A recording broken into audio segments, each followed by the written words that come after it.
Welcome back to the AAI Common Room, where we dive deep into the books we love, or sometimes love to hate, with friends who make the journey worthwhile.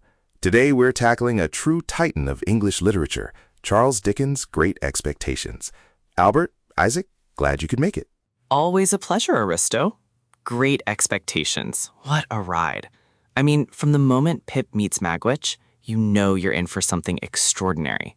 That opening scene just grabs you. It's certainly a lot. Dickens doesn't ease you in, does he? Just straight into the bleak marshes, the terrified child, and the escaped convict. No preamble. Exactly. It's such an iconic start, and it sets the tone for everything that follows, doesn't it? The fear, the secrets, the crushing weight of circumstance on young Pip. Oh, absolutely. That poor boy, barely out of infancy, confronted with such raw terror. And the description of Magwitch, a fearful man, all in coarse gray, with a great iron on his leg. You see him. And the threat, or I'll have your heart and liver out. Not exactly a gentle introduction to humanity for a child, is it? It's pure trauma. It really is. And the layers of that trauma are fascinating. He's terrified of Magwitch, but then Magwitch conjures up an even more terrifying young man to scare him into compliance. It's brilliant psychological manipulation. Yeah, the young man is such a clever touch. It amplifies Pip's fear and the reader's, because you don't even know who this other phantom figure is. It's abstract, which makes it worse. It works because Pip is a child. An adult would question it, but Pip's imagination fills in the gaps with the worst possible horrors. It's effective, I'll grant that. And then we get to meet Mrs. Joe and Joe. The contrast is stark, isn't it? From the wild, dangerous marshes to the oppressive, if slightly safer, domestic tyranny of his sister. Oh, Mrs. Joe, what a character. Brought up by hand. That phrase alone tells you everything you need to know about her parenting style. And tickler, Bacane.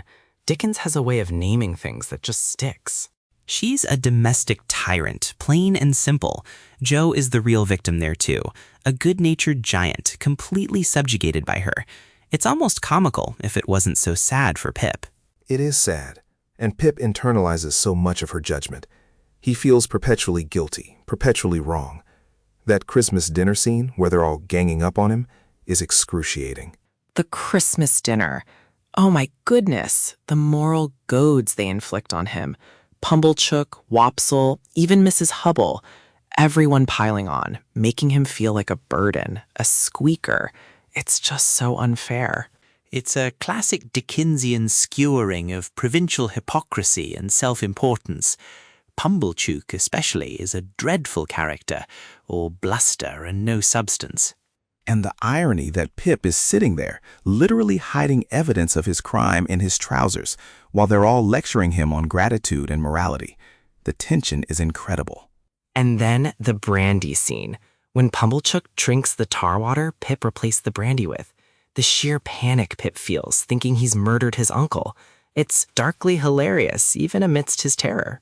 It's a rare moment of comic relief in an otherwise pretty grim childhood for Pip. But even that is rooted in his profound fear of being discovered. The poor kid can't catch a break. And just when you think things couldn't get more tense, the soldiers arrive.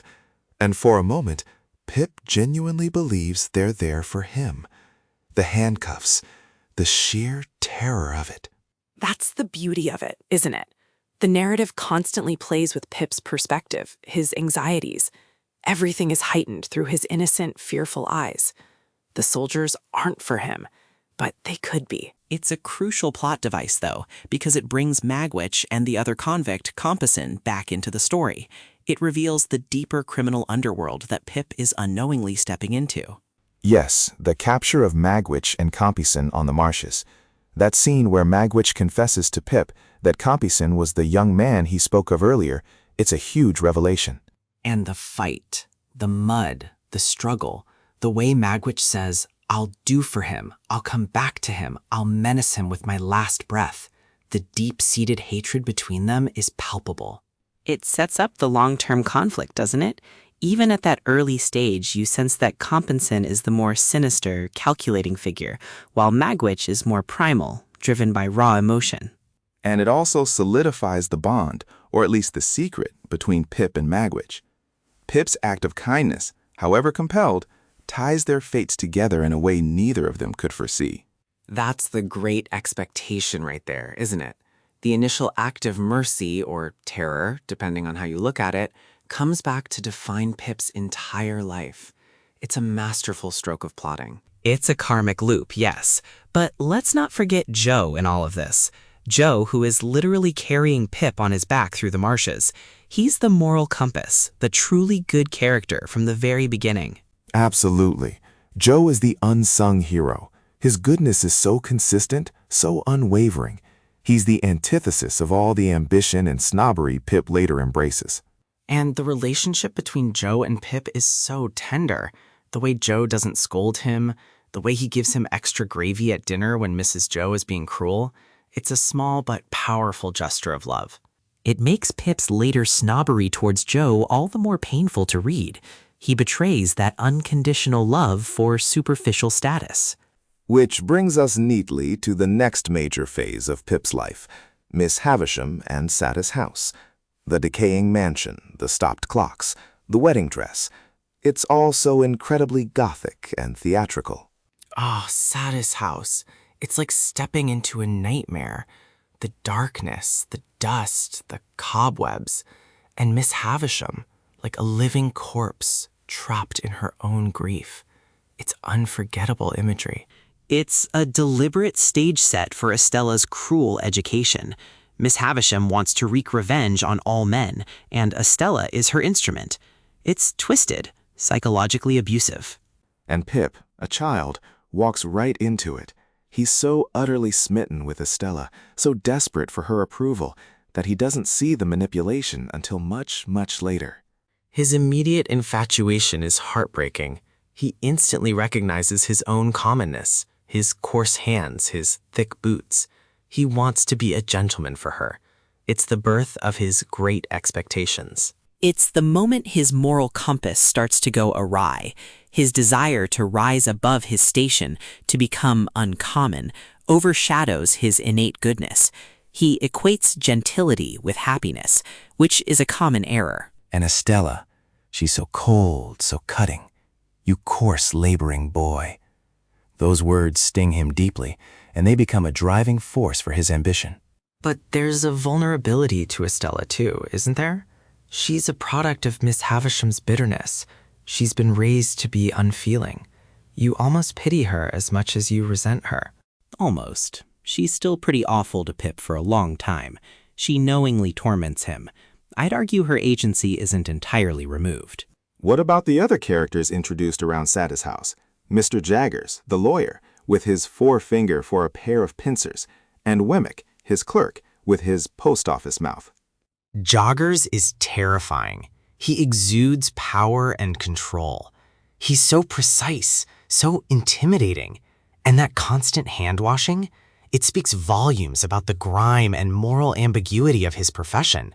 Jaggers is a master manipulator of the law, not necessarily justice. He thrives in the murky waters of London's legal system. He represents a kind of cynical realism. And Wemmick. He's a character of delightful duality. The stern, professional clerk in the office, and then the warm, eccentric son at Walworth, with his portable property and the aged P. Wemmick is one of Dickens's greatest creations. The castle, the drawbridge, the post office mouth that he closes firmly when discussing personal matters. It's a brilliant way to illustrate the separation of public and private selves. He's a necessary counterpoint to Jaggers. He shows that even within that bleak legal world, there can be humanity and kindness if you know where to look, or rather, where to find it. So Pip continues to visit Satis house, falling deeper under Estella's spell, becoming more and more dissatisfied with his life at the forge. He wants more, but he doesn't really know what more. He's caught between two worlds, the simple, honest life with Joe and his sister, and the alluring but ultimately corrupting world of Miss Havisham and Estella. His desires are shaping him, and not for the better. It's the classic building romance conflict, the protagonist's journey of self-discovery, often marked by missteps and moral compromises. Pip is very much a product of his environment and his aspirations. And then the pivotal moment. Mr. Jaggers arrives at the forge with the news of Pip's great expectations. The mysterious benefactor, the sudden wealth, the move to London. How did that strike you both when you first read it? Pure exhilaration for Pip, and for the reader too initially. It's the fairy tale coming true, the poor boy made rich. But then, as you read on, you realize it's not the fairy tale he imagined. It's the inciting incident for his downfall. He immediately assumes it's Miss Havisham, which feeds his delusion about Estella. It makes him arrogant and ungrateful. The abruptness of it. One minute he's an apprentice, the next he's told he's going to be a gentleman. And the condition of secrecy, that's another key element. The secrecy. It's a recurring motif, isn't it? From the very first scene with Magwitch, Pip is burdened by secrets. And this one, the secret benefactor, just adds another layer to his isolating journey. It makes him feel superior, doesn't it? He can't tell anyone, so he cultivates this air of mystery, which only serves to separate him further from Joe and Biddy. And how does he treat Joe when he goes to London? The gentleman Pip. It's painful to witness. Oh, it's absolutely heartbreaking. When Joe comes to visit him in London, Pip is so ashamed of him, so embarrassed by his simple ways and his coarse manners.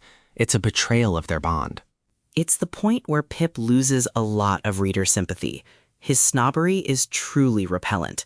He judges Joe by the very standards Estella used to judge him.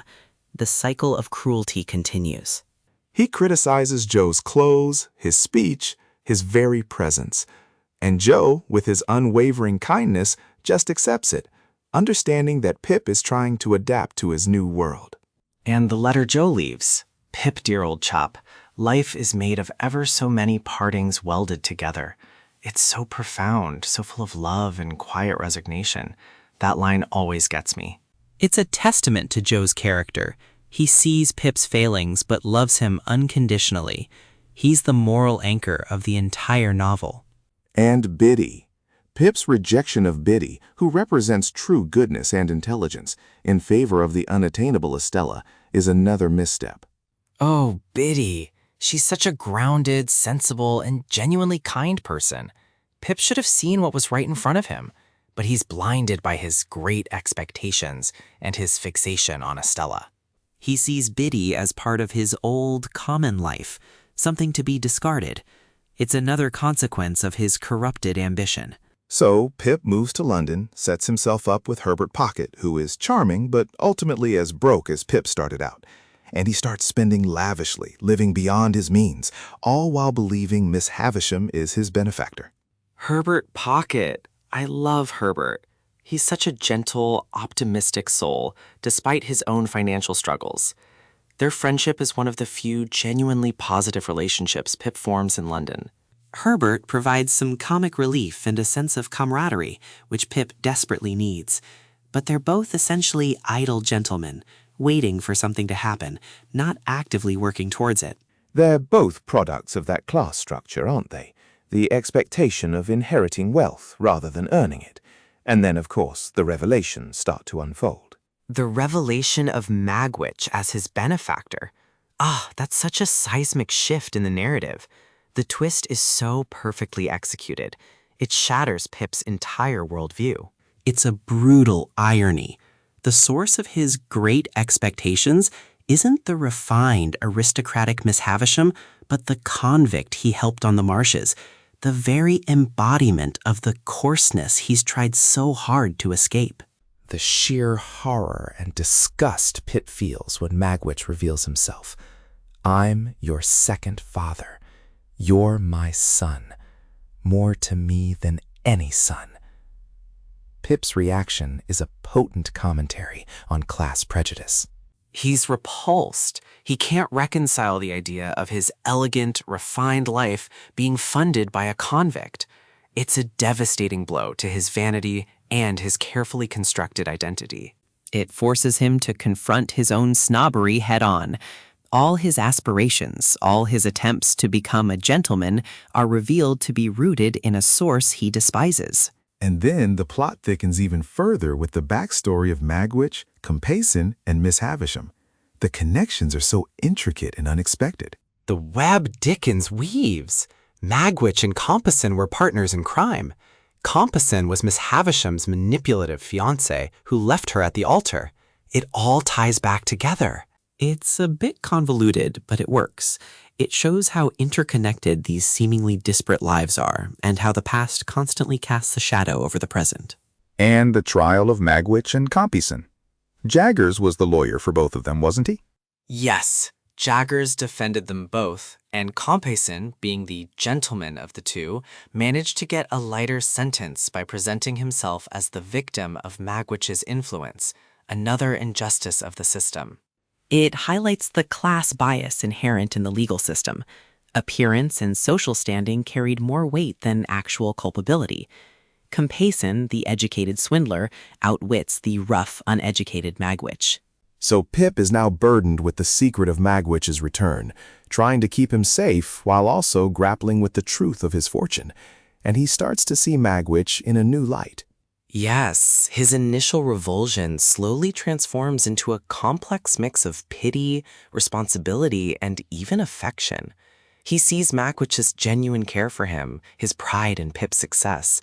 It's a beautiful arc of redemption for Pip, too, in a way. It's Pip's moral awakening. He starts to understand that true worth isn't about class or wealth, but about character and loyalty. He begins to shed his snobbery. And the plan to help Magwitch escape. That whole sequence on the river with the fog, the pursuit, the discovery of Compeyson, it's pure suspense. Oh, the river escape. It's so tense, so cinematic. And Compeyson turning up like a ghost from the past to thwart them. The struggle in the water, Magwitch getting hurt. It's just thrilling. It's a desperate attempt, doomed from the start. Dickens telegraphs it pretty clearly that Magwitch isn't going to get away. The forces of the law and his past are too strong. And Magwitch is fatally injured. Pip stays with him, tending to him, right up until his death. And Pip finally tells him about Estella. That's another incredibly poignant moment. Pip finally tells Magwitch that his daughter, Estella, is alive and beautiful. It brings a moment of peace to Magwitch's dying hours. It's almost a reconciliation. It's the ultimate act of compassion from Pip. He moves beyond his disgust and sees Magwitch as a human being, a father, whose dreams for his child, though misguided, were deeply felt. And the revelation that Estella is Magwitch's daughter and Molly's daughter, Jagger's housekeeper, it links all these characters in such an intricate web. Molly, the housekeeper with the strong hands and the scarred wrists. And Jaggers knows all along. The way he controls their lives, protecting secrets, it's incredible. Jaggers is a silent orchestrator. He protects Molly, adopts Estella, manages Pip's affairs.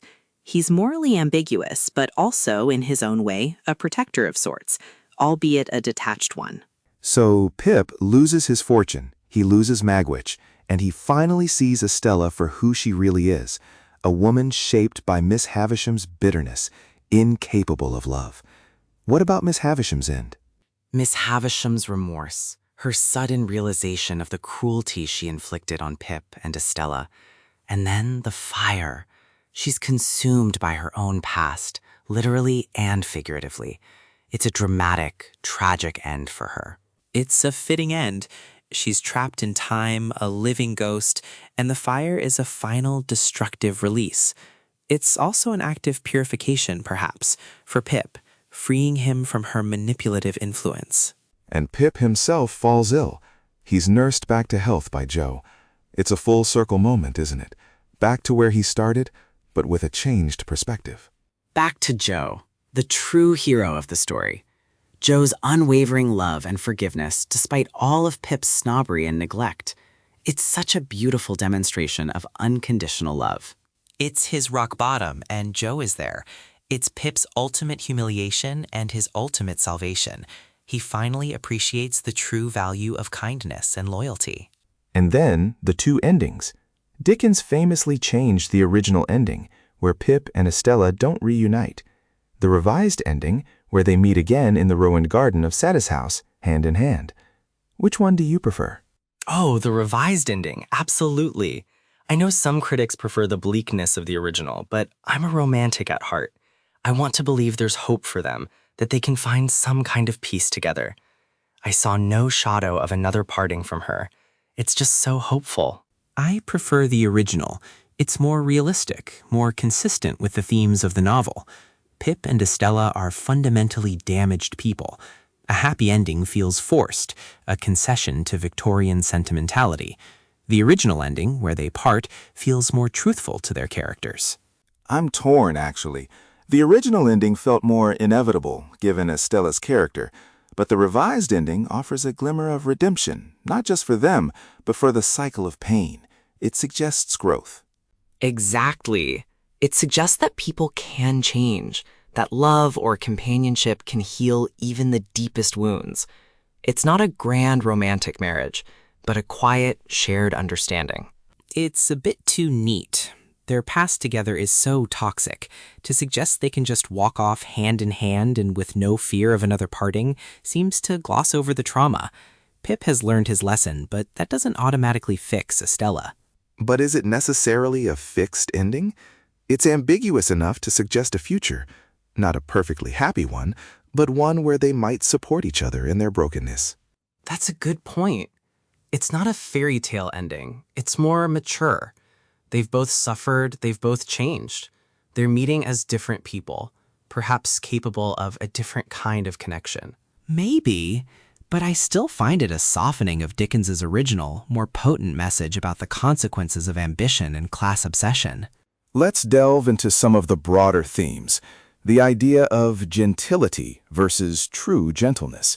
Pip's journey is very much about discovering the difference, isn't it? Oh, absolutely. It's the central theme. Pip spends his entire life chasing the superficial trappings of gentility, money, education, fine clothes, only to realize that true worth lies in character, kindness, and integrity, embodied by Joe. It's Dickens's critique of the class system. The idea that birth and wealth define a person's worth is exposed as a fallacy. Pip's great expectations are essentially a delusion based on false values. And the idea of guilt and secrecy, which we touched on. Pip carries so many secrets from the moment he helps Magwitch. How does that shape him? It isolates him. He can't truly connect with anyone because he's constantly guarding these burdens. It fosters his self-consciousness and his sense of being an imposter. It's a heavy burden for a child, then a young man. The psychological toll of those secrets contributes significantly to his later unhappiness and moral confusion. It prevents genuine intimacy. What about the symbolism in the novel? The marshes, Satis House, the forge, even the weather. Dickens is a master of using atmosphere to reflect internal states. Oh, the marshes. Bleak, dangerous, yet also the source of his unexpected fortune. They represent the rawness of life, the untamed, dangerous elements that shape him. And Satis House, with its decaying grandeur, is a symbol of stagnation, of time stopped by grief and bitterness. The forge represents honest labor and simple virtue, the life Pip rejects. Satis House is the opposite, a monument to a warped sense of gentility and revenge. The contrast is very deliberate. And the recurring motif of hands. Pip's coarse hands, Jaggers's hand-washing, Molly's strong hands. Yes, hands are so important. They signify class, work, and even character. Pip's hands are a source of shame for him early on. Jagger's hands are constantly washing away the moral filth of his work. Molly's hands reveal her past violence. It's a subtle but powerful visual. It's a very physical way to represent social distinctions and personal history. Hands, for Dickens, are more than just body parts. They're symbols of identity and experience. Let's talk about the structure. It's a Bildungsroman, a coming-of-age story, but it also functions as a mystery, with the unraveling of the benefactor's identity and the connections between characters. It's a brilliant blend. You're invested in Pip's personal journey, but you're also constantly trying to piece together the plot of the plot. The suspense keeps you turning the pages. The mystery aspect is what elevates it beyond a simple moral tale. The revelations about Magwitch, Compassin, and Estella's parentage are genuinely surprising and well integrated into the narrative. And the narrative voice, Pip as the older, wiser narrator looking back on his younger self, how does that affect our perception of his actions? It allows for self-reflection and a degree of irony. The older Pip can comment on the follies of his younger self, giving us a more nuanced understanding of his growth and eventual redemption. It creates dramatic irony. We know, as the older Pip knows, the mistakes he's making, even if the younger Pip doesn't. It makes his journey more poignant because we see the cost of his illusions. What about the legal system in Dickens's time, as depicted through Jaggers? The grim realities of justice and punishment. Jaggers operates in a world where the law is a labyrinth, and justice is often for sale or dependent on status. He's a necessary evil, maneuvering through it to protect his clients, or at least manage their outcomes. It's not about morality for him, but about the letter of the law. It's a scathing indictment of the Victorian legal system. Jaggers is a formidable figure, but he's also a product of a system that is fundamentally flawed and often dehumanizing. His detached professionalism is unsettling. The hulks, the prison ships, are another stark reminder of that harsh reality. That's where Magwitch comes from, and where Pip fears he's heading. The hulks. They're like a constant threat lurking in the background of Pip's childhood, a symbol of the brutal consequences for those who fall outside societal norms. And the gallows, and the gibbet on the marshes, constant reminders of a society that punishes harshly, without much thought for rehabilitation. It's a grim undercurrent throughout the early parts of the book. Let's consider the minor characters, Mr. Wopsle and his theatrical ambitions, Uncle Pumblechook's self-importance, even characters like Orlick, who represents a darker, more vengeful underbelly. Orlick, he's a truly sinister character. His slow-burning resentment, his jealousy of Pip, and his eventual violence towards Mrs. Joe, he's a force of destructive chaos. Orlick is the embodiment of envy and malice. He's the shadow side of ambition, showing how unchecked resentment can fester into true evil. He's a stark contrast to Pip's more internal struggles. And Mrs. Joe's eventual incapacity after being attacked. It's a brutal consequence of Orlick's malice, and it changes the dynamic of the household completely. It's so tragic for Joe, too. He loses his wife, even if she was abusive, and takes on the role of her caretaker with such devotion. It highlights his pure, selfless nature once again. It's a turning point. It removes the oppressive force from Pip's early life, but also introduces a new kind of suffering, and it implicates Pip, as Orlick holds him responsible for his own troubles. The role of coincidence in Dickens, is it too much, or does it serve a purpose in weaving his intricate plots? Some might say it's too much, but I think it creates this incredible sense of a tightly interconnected universe. Everything is linked, even seemingly random events. It gives the story a mythic quality. It stretches credulity at times, certainly. The fact that Magwitch is Estella's father, that Compassin was Miss Havisham's fiancé, that Jaggers handled them all, it's a lot of convenient connections, but it allows Dickens to explore grand themes of fate and consequence. What about the critiques of the novel? Are there any aspects that, even as fans, you find problematic or could have been handled differently? Perhaps the abruptness of Miss Havisham's change of heart and her sudden death. It feels a little rushed, given how central her bitterness was to the entire first half of the book. I wish we could have seen more of her internal struggle. I find Pip's prolonged snobbery a bit tedious at times. While it's essential for his character arc, reading about his disdain for Joe and Biddy for so long can be grating. And the revised ending, as I said, feels like a moral compromise. I think the way Estella's character arc is resolved, or rather not fully resolved in the original, is a strength. Her inability to love isn't a flaw to be fixed, but a consequence of her upbringing. The revised ending might soften that. But don't you think that even if she can't love in the conventional sense, she can still find some solace or connection with Pip, who understands her origins and her suffering? It's not about romantic love, but shared understanding. Perhaps, but the novel is so much about the harsh realities of life. To give them a comforting reunion feels like it undermines the bleakness that pervades so much of the narrative. Dickens often portrayed the unforgiving nature of society. It's true that Dickens usually doesn't shy away from grim endings. Think of Oliver Twist or even Bleak House. Great Expectations offers a slightly less brutal conclusion for its protagonist, even in the revised version. Maybe it reflects a maturation in Dickens's own perspective, a desire to offer a little more hope, even if earned through immense suffering. After all, Pip does suffer greatly and undergoes significant personal growth. Or a more commercial calculation, given audience preferences for happier resolutions. Always the cynic, Isaac.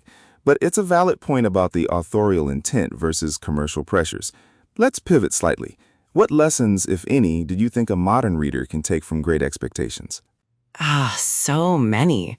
The dangers of superficial ambition, the importance of true kindness and loyalty, the corrosive power of secrets, and the enduring strength of unconditional love. It's timeless in its examination of human nature. It's a cautionary tale about class aspiration and the corrupting influence of wealth. It's also a deep dive into psychological trauma and how childhood experiences can shape an entire life. It's also a story about self-invention, or the attempt at it. Pip tries to shed his origins, but ultimately they are part of him, and he has to come to terms with that. And the idea that true great expectations aren't about external wealth or status, but about internal growth, moral fortitude, and genuine human connection. That's the ultimate revelation for Pip. It's a story of disillusionment and eventual, hard-won self-acceptance. Pip doesn't end up with immense wealth or a grand title, but he finds something more valuable, peace and a clear conscience. What about the humor in the novel? Despite the dark themes, Dickens always infuses his stories with a distinct brand of humor, often through eccentric characters. The humor is essential. It provides relief from the darkness. Mr. Wopsle's over-the-top elocution, Pumblechook's pomposity, even Wemmick's little castle and his aged pea, they're all delightful and add layers to the world. The humor often comes from social satire. Pumblechook is a caricature of self-important, unctuous provincialism. Wopsle's theatricality is a gentle poke at artistic pretension. It's a way to critique society without being entirely didactic. And Joe, with his malapropisms and simple wisdom, often provides unintentional humor that underscores his inherent goodness. Yes, his language, while sometimes grammatically incorrect, is always profoundly truthful and heartfelt. He speaks from the heart, unlike so many of the calculating characters. He's the authentic voice in a world full of artifice.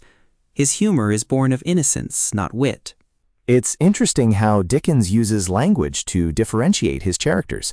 The formal, precise language of Jaggers, the flowery, exaggerated speech of Wopsle, Joe's straightforward, earnest words. It's part of his genius, isn't it? Each character has a distinctive voice that tells you so much about them, their background, their education, their personality. It makes the characters instantly recognizable and memorable. You hear their voices in your head. It's a hallmark of his style. And the descriptions of London, the gritty, bustling, sometimes terrifying urban landscape. It's a character in itself, isn't it? Absolutely. London is depicted as this huge, overwhelming place, full of both opportunity and danger. It's a stark contrast to the quiet, isolated marshes. It represents the grand scale of Pip's expectations, but also the moral compromises of city life. It's a place where anonymity thrives, where criminals can hide, and where social distinctions are both more rigid and more permeable.